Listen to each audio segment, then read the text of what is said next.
This is Axis and Allies 1914 on the 2LS channel, video number 16, which means we are midway through round 8.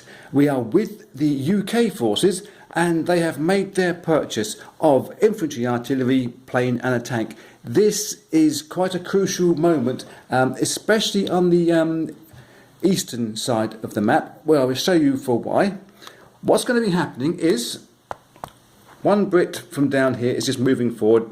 Don't worry about that, very simple. Big boaty, that is going to move itself 1, 2 into the med. That's no problem at all either. However, the big battle is going to be here in Constantinople. There isn't too many of the Ottoman forces left. There's 8 of them. The Brits can muster 8 artillery into that region, my mistake, which, if they were all successful, would wipe out all the infantry. Yeah, it's a tough ask, but with the infantry that's already there, this guy from Smyrna can break off and give the Ottomans 2 IPCs, not worried about that. These 4 guys can come in from Ankara. We now have a fairly good chance of, if not wiping them out in this go, perhaps leaving it for the one lonely Italian in Bulgaria to come and finish off the job. You never know. Every little helps. Now, these guys in Mesopotamia, can we see this over here? They're coming forward into Ankara. They are going to hope to be a reserve force, because clearly these Smyrna guys will now be released to move into Constantinople after whatever happens on this turn. Whether the Brits hold on to Constantinople for long enough, well, we're going to find out. A couple of guys in India, they were going to move through, sorry, not to Persia, to Mesopotamia. They're actually going to jump through on these 2 transports that are already here. They're here for that reason, to pick up and drop off. It does mean that the guys up here from Austria-Hungary could just walk into Persia and just be a bit of a pest, but I don't envisage them doing that. I think I said before at the end of the last video, they've got no real supply line going to there, so I think them holding onto what they have is probably more important than them trying to steal from the British Empire. That's on the board, ready to go. Before we go over to there, however, we've got some stuff in Europe to sort out as well, because it's equally as important over here. A couple of the guys that came on the French transport ship will unload into Wales. Now, we do have this contingency in Belgium.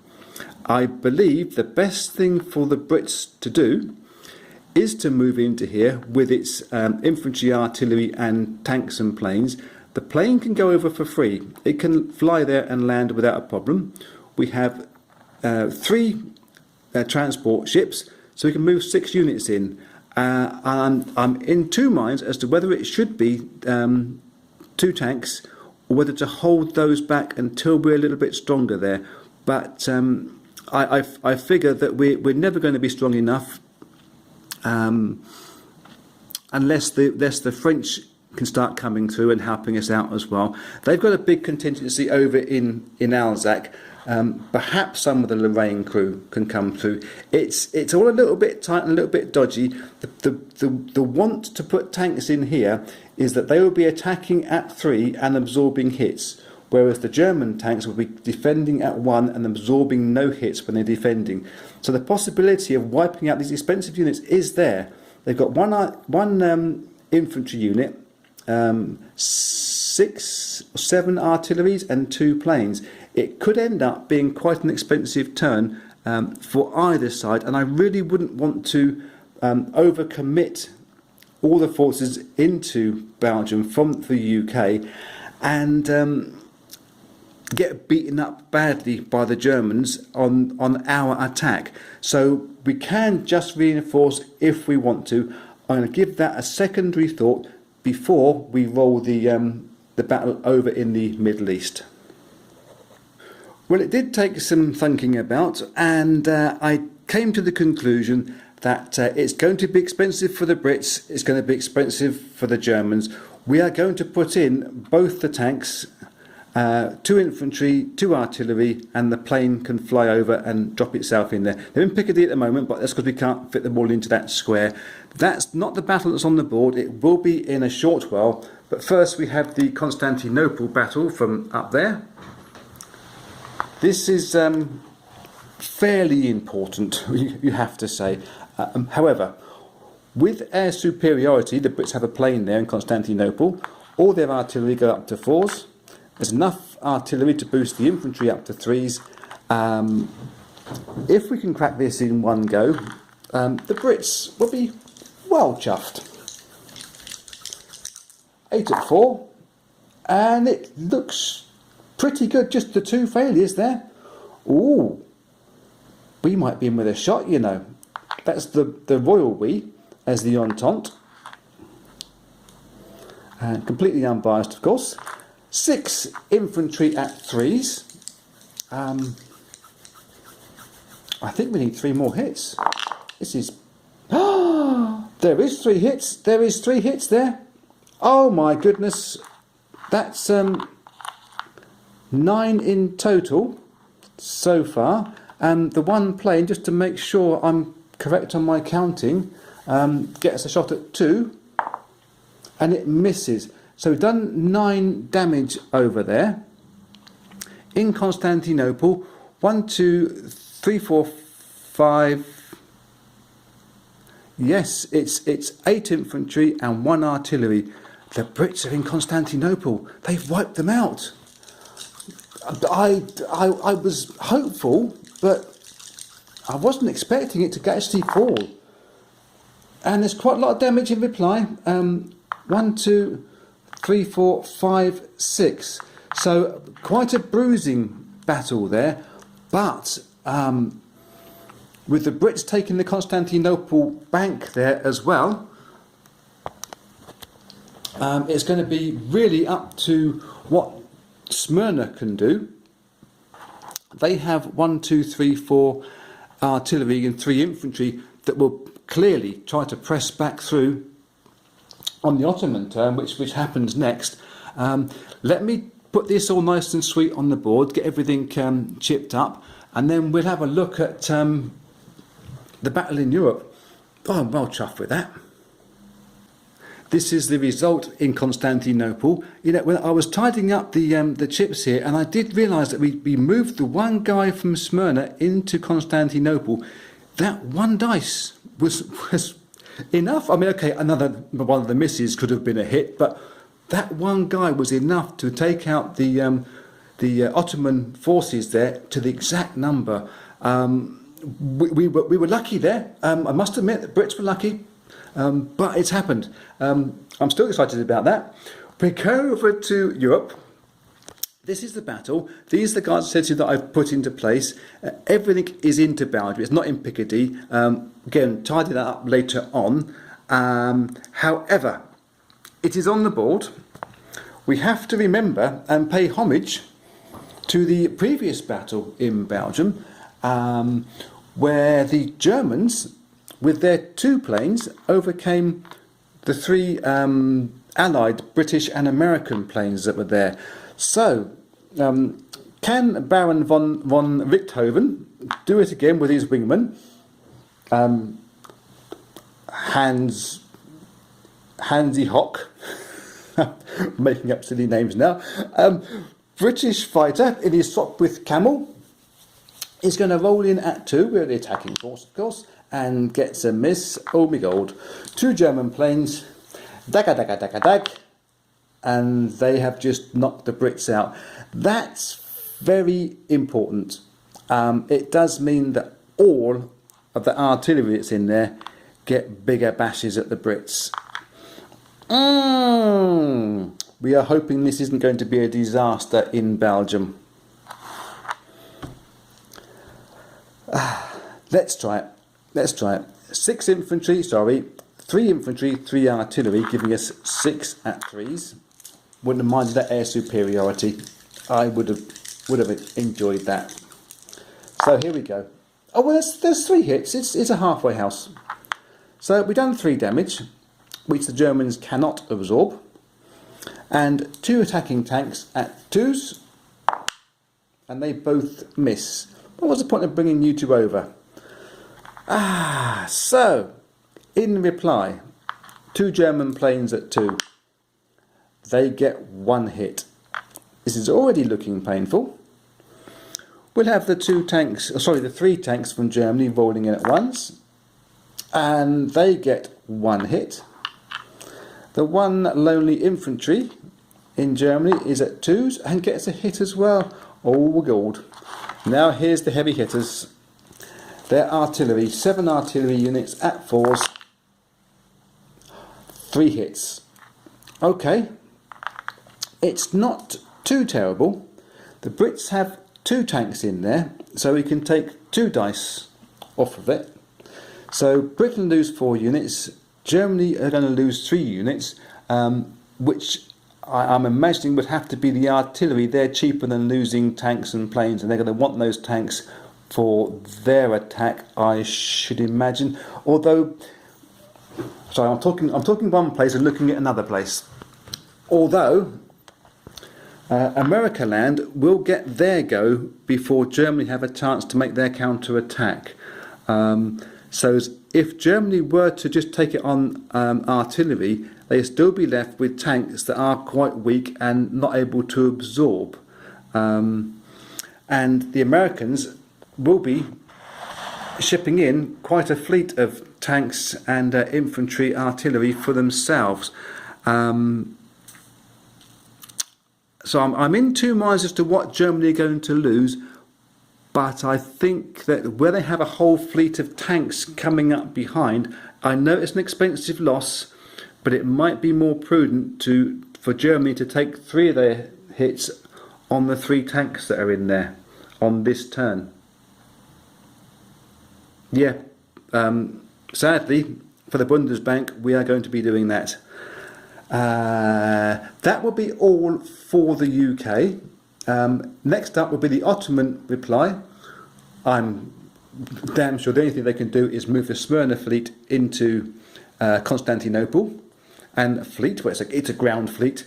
The ground fleet into Constantinople and have a bash there. Let me sort out the Belgian forces first, though. Well, I've tidied up the Belgium region. The reason why I'm showing it to you is I ummed and ahed like a ummy-ahry thing who ums. I did originally take off the artillery for the Brits, leaving the tanks in here, not because there's any kind of expensive bias towards the UK forces.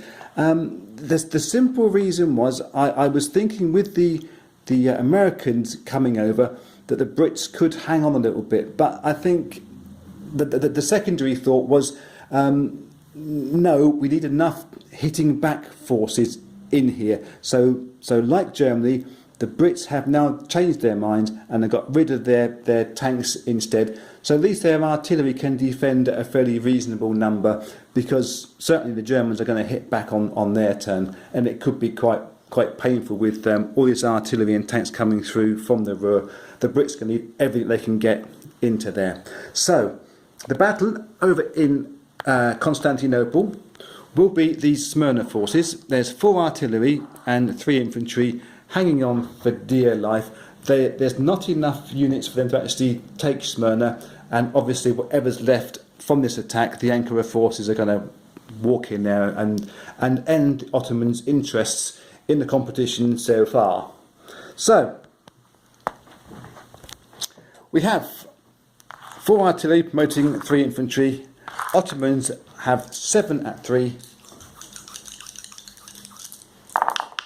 and get quite a few 4. 1, 2, 3, 4. So not a total victory, but it's good enough. The Brits have their 1 plane rolling at 2. That misses, and they will then get their infantry artillery combinations. 7 should be 8 dice, shouldn't it? 5, 6, 7, 8. 2, 4, 6. Double checking my. Yeah, I got 8 dice. I thought I only had 7 dice in my hand for a second. all at 3s, and they've slightly underrolled. They've just taken 3 off of the Ottomans. It makes that region contested again, so that the IPCs can be readjusted, but I can't see the Ottomans lasting very long there. After that would be Italy. We have to think about what they're going to do. Clearly, I mean, they could walk in anywhere they like. Greece can move up, I think, into Bulgaria.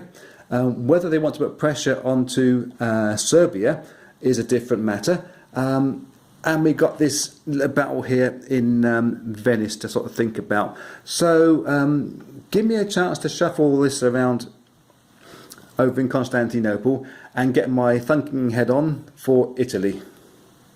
Italy on turn 8 are in a slight holding pattern, shall we say. It's not them playing chicken, but more bolstering their home defences to make sure that Austria-Hungary aren't going to come through and start rampaging through the northern Italy regions. They're going to buy themselves infantry. That's pretty standard at the moment. However, they're going to be a bit slick down here from the Med. We've got one guy in Rome is going to jump on this boat. We'll do it in the correct sequence and order so you can see. The boat moves one space to this sea zone and picks up the artillery unit. It moves a second sea zone back into where it came from and drops the guys off here in Greece. They can do that, no problem at all. The 2 guys from Greece who are already in here, they're going to move forward into Bulgaria. That's helping to not only bolster the region, but threaten this guy in Romania. It threatens the guys further off in Sevastopol. They are going to have to come running back to protect Romania now from these infantrymen. It's a slick little move, more slick than a Triumph motorcycle. They leak oil, by the way. That'll upset my friend Russ. Transjordan crew, he's going to move into Smyrna and grab the IPCs from the Brits. He's going to move into Syrian desert and grab the IPCs from under the Brits' noses. But the Brits have agreed to that. Those 3 IPCs there is one more man getting produced in Rome every time. One more man in Rome can move around and help bolster the defences up there. There will be no attacks. There's no dice to roll. Apart from tidying up the IPC tracker, and I'm going to have to run through and double check all my counting again just to make sure I haven't gone a bit wonky. The 6th infantry that I bought, we load into Rome. These on the shuffle move forward, and I will see you on the American turn and what will be the big bash in Belgium, part 2. At the end now of turn number 8, America's buy is going to be infantry artillery, which will be shipped straight over to the United States at the end of the turn. We're going to be having some movements and the battle, obviously. What we're going to do, we're going to move this fleet into sea zone number 9, which is the English Channel, so the battleship can have a bash too and join in the fun. The 4 tanks come through on the transporters. All these ships will end up into that region, but there's not enough space just for now. 4 tanks, 2 infantry and 2 artillery. We load them into Picardy, but we're actually loading them into Belgium, you understand, room, space, blah, blah, blah. And those boats rolling through, all tidied up, of course, looking beautiful at the end of this go. 3 of the transport ships can take the existing units, 1, 2, and sit there in the middle of the ocean, bobbing along, waiting for their turn to get to the front and do their bit for the Entente. I was going to say king and country, but that's the wrong era entirely. So on the board is the battle. This is the battle for Belgium. The Americans have the bombardment. They have some artillery boosting up infantry, all of them, in fact. They have 4 tanks involved in the battle, but the Germans do have air superiority again with Baron von Richthofen. It would be really handy if we could wipe them out this turn, because they have been superb for Germany and a real pest for the Allied landing forces. So the first thing we need to do is roll the bombardment, and why not indeed. 1 at 4 and gets a hit. Nice. Their artillery and boosted infantry all go at 3s. There's a fair few, but not overwhelming. That one was a 5. Let's not get myself confused. 1, 2, 3, 4. Just the 5 hits. It's going to be telling and damning and expensive, but they wouldn't have minded a few more. And the remaining naked infantry rolls in at a 2 and gets a hit. Okay. And the 4 tanks now, big and booming, but only at 2s, and they get 2 hits. That might be enough. I shall have to double check that on the final counting ups. However, we need the German reply. Their 1 infantry goes in at 3s and gets a hit. Their 2 planes at 2 buzzing around the skies, they both miss this time. And all their big booming artillery, all at 4s. Failure. Oh, half failure. There's just 3 hits. Okay, you would have thought maybe 1 or 2 more than that, but 4 American tanks in there, absorbing 4 hits. So the Allied forces, or the American forces there, lose nothing, and Germany lose 2, 4, 6, 8, 9 units. Quick count over here. What can we see? There's 7 artillery,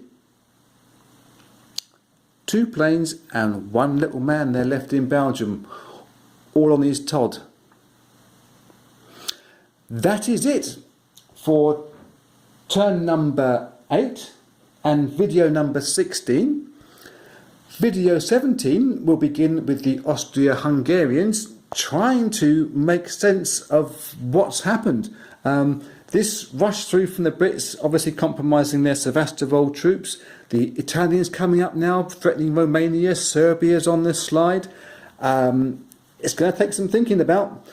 Thank you very much for watching. I will see you in the next video.